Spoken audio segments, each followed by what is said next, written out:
Welcome to Hannity. All right, tonight we are tracking multiple very big, breaking, developing stories. Coming up, we'll bring you the new details surrounding the Lincoln Project scandal. This story keeps getting worse and worse by the day. A smoking gun email, justthenews.com has just revealed, showing James Comey knew Hillary Clinton's dirty Russian disinformation dossier was unverified. Yet he signed 3 FISA applications, 2 now we are certain he signed while knowing that it's not verifiable. John Durham, calling John Durham, where are you?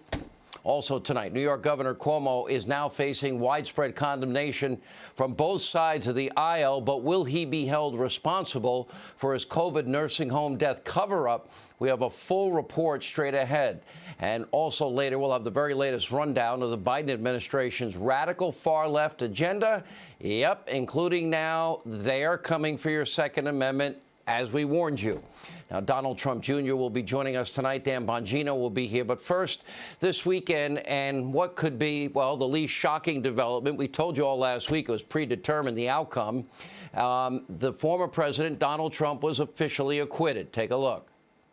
Senate, having tried Donald John Trump, former president of the United States, upon one article of impeachment exhibited against him by the House of Representatives, and 2/3 of the senators present not having found him guilty of the charge contained therein, it is therefore ordered and adjudged that the said Donald John Trump be, and he is hereby acquitted of the charge in said article. Let's make one thing clear. The 7 Republican senators have voted to convict Donald Trump, and other Republicans who have turned their backs on the former president are way out of touch with the base of their own party. Record 75 million Americans turned out for Donald Trump in November, and they support him to this very day. Take a look right there. See that video? See what's on your screen? A few hours ago, spontaneously, thousands of people in Palm Beach lined up in support of the former president as his motorcade traveled through Florida. I have a question, Mitch McConnell, John Thune. How come you've never had this kind of enthusiasm at any of your events? Take a look. USA! USA! USA! USA! USA!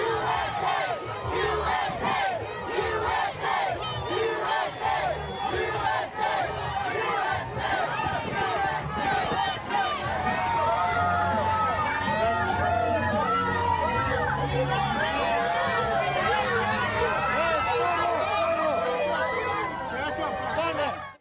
Voters of this country are smart. They're not stupid. They can see this snap impeachment was nothing but political theater, no due process, no evidence, no defense, none of it. And now we're finding out that, oh, it was all pre-planned ahead of time. And another needless smear that accomplished nothing. It's been 5 years of this. They've also had it with Republicans and Democratic swamp creatures. And this is a question the Republicans are now going to have to ask themselves tonight. Where was John Thune and Mitch McConnell fighting against the biggest abuse of power corruption scandal in our history with Operation Crossfire Hurricane? They were missing in action. Where's the sanctimonious Mitch McConnell, John Thune demanding that Kamala Harris, Chuck Schumer, Nancy Pelosi, Maxine Waters, when is he going to give a speech on the Senate floor and hold those Democrats accountable for their incitement of insurrection and their insurrection-like language? The time is now coming for new leadership in the U.S. Senate. We'll be dealing with that. We'll have a lot more in the days to come.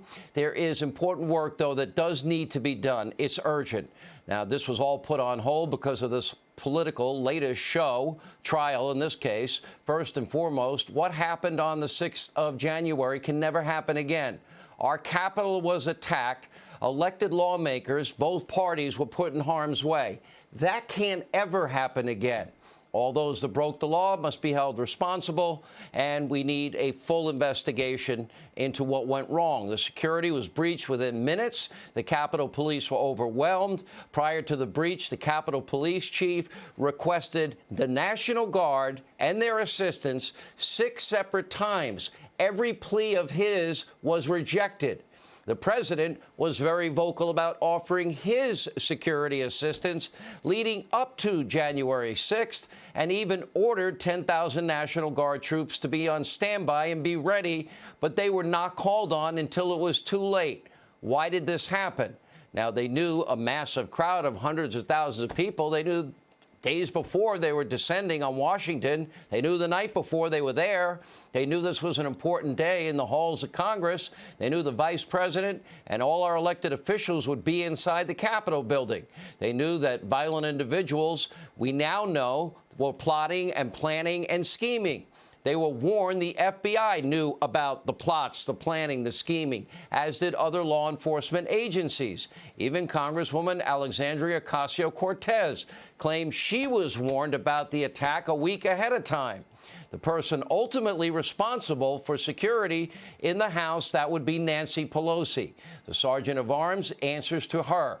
But instead of getting to the bottom of this massive security failure, well, no, the Speaker just rushed through yet another snap impeachment. No due process, no presumption of innocence, no defense, having no facts and no investigation. And recently, she didn't even want to answer questions about this massive post-9/11 security failure. She called it a waste of time. Take a look. As far as the impeachment trial is concerned, Senator Graham said that if the Democrats call any witness, that they'll be prepared, the Republicans will be prepared to call in the FBI and, quote, tell us about people who pre-planned this attack and what happened with the security footprint at the Capitol. What's your response to that? Your question is a waste of time. Protecting our institutions and protecting elected officials from both sides of the aisle is not a waste of time. And now that the impeachment charade is over, having never investigated a thing, Pelosi's now finally ordering a full-scale investigation. I'm sure it will focus only on Donald Trump. The reason for the delay is obvious. Pelosi knew any serious investigation would clear President Trump. In fact, there is a mountain of evidence that all of this was pre-planned and that multiple serious warnings were missed or ignored. It can't happen. Clearly, January 6th, those remarks could not have incited insurrection if the attack was organized well before January 6th, which we now know from court documents, the FBI, and so many others, it was. And so that, by the way, the political shift show charade is out of the way. Pelosi can finally get on with the business of protecting every elected official and our House, the people's House. Make no mistake, this is swamp sewer politics at its worst, but what else would you expect from Democrats and Nancy Pelosi? And, yeah, even Republicans like Mitch McConnell and others. Meanwhile, this failed snap impeachment also sets a dangerous new precedent. Donald Trump can be impeached for political speech where he urged supporters to fight like hell. There's a 10-minute montage during the trial. David Schoen will join us later. He aired it for all of us to see, and that many of you will now peacefully and patriotically march to the Capitol so your voices will be heard. As Senator Lindsey Graham explained, now Pandora's box has been wide open. Let's see if Republicans will hold Democrats to the new standard. Take a look. We've opened Pandora's box to future presidents, and if you use this model, I don't know how Kamala Harris doesn't get impeached if the Republicans take over the House, because she actually bailed out rioters, and one of the rioters went back to the streets and broke somebody's head open. So we've opened Pandora's box here, and I'm sad for the country. So it was McConnell, John Thune, others. Are they now going to use the same standard that was used against Donald Trump on inciting insurrection? Because there's a long and growing list of Democrats who should now qualify for impeachment and impeachment trial. You can start with Kamala Harris, Chuck Schumer, Joe Biden, and work your way through the list. But, of course, swamp creatures, the media mob, they'll likely never hold Democrats to the same standard that they held Donald Trump to. That is pretty much the history of the last 5 years. Last week, they were too busy breathlessly cheering on House impeachment managers, and it was all nauseating, and nobody in this country is better off because of it.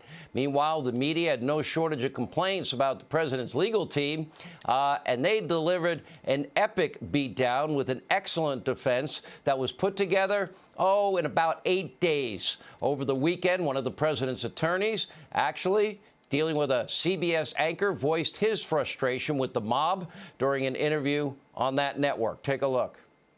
The media has to start telling the right story in this country. The media is trying to divide this country. You are bloodthirsty for ratings, and as such, you're asking questions now that are already set up with a fact pattern. That's the problem. The media has to start living by the truth and not try to create a narrative. Michael Van Der Veen, Yep. thank you for joining us. I do appreciate. Yep. Okay. I see you taking off your microphone now. Yeah, he did. Imagine having almost every news outlet in the country rooting against you. Every TV show, every article, every headline, every pundit, every second, every minute, every hour of every day. That's what this country's lived through. Donald Trump and his family have lived through the last 5 years. And by the way, that is what the president's lawyers faced over the past few weeks.